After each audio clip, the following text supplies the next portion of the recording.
Proġett ta' 2 miljuni fondi Ewropej isarraf Restawr u riġenerazzjoni fuq 6 knejjes f'Għawdx. Fost l-oħrajn, ix-xogħlijiet saru fuq il-faċċata u l-kampnari tal-Knisja Parrokjali ta' Kristu Salvatur fl-Asri u fuq it-suntier tal-Knisja ta' Santa Luċija f'Santa Luċija. Saru wkoll xogħol fuq il-kampnar tal-Knisja Arċipretali ta' Santa Margherita f'Tasannat u fuq wieħed miż-żewġ kampnari tas-Santwarju Arċipretali tal-Immakulata Konċizzjoni u ta' San Giuseppe fil-Qala. Sar restawr fuq il-faċċata u fuq ġewwa tal-Knisja ta' San Pawl f'Marsalfojn u xogħol ieħor fuq il-Bażilika tat-Twelid tal-Verġini Marija fix-Xara. Il-Ministru għal-Għawdex Justin Karwana qalet li permezz ta' dan il-proġett qed ikun assigurat li l-wirt kulturali Għawdxi jiġi preservat u mgħoddi lil ġenerazzjonijiet futuri.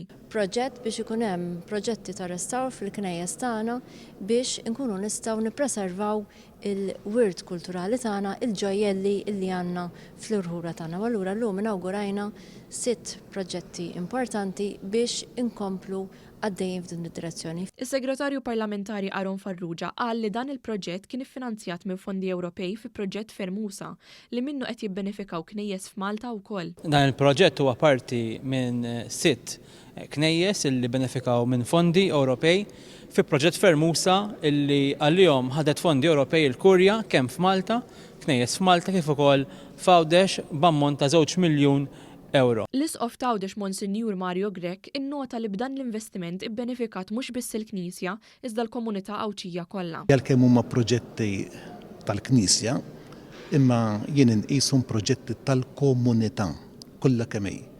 U allura dan huwa servizz ukoll lill-komunità Għawdxija.